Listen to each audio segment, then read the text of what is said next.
today's video, we're going to walk through the payment request feature, which enables our users to send simple one-time payment requests to a contact or an email address of their choice.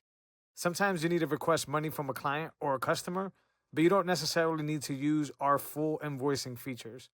If you've ever been in that situation, then the payment request update is for you.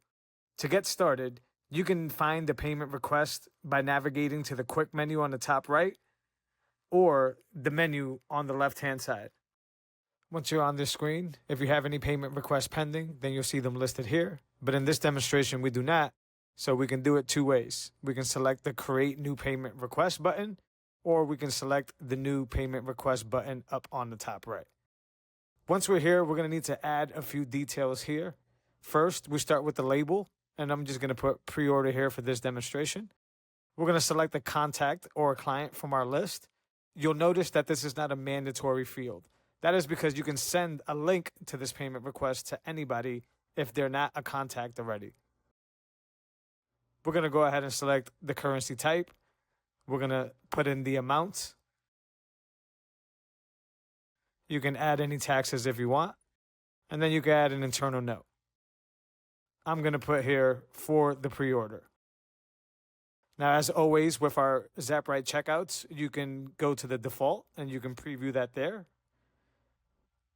Or you can swap out these methods on the fly by going to custom and replacing any that you want to replace or update. Once you do that, you can go ahead and preview it again to make sure things are in order. And then we're going to select send. Since we selected a contact for this example, you can go ahead and go to email and you see that that contact's already been populated here with a note. You can go ahead and send that, or you can also share a link to this payment request here. You can copy that link, email it, or send it to anybody, and we're going to go ahead and show what that looks like.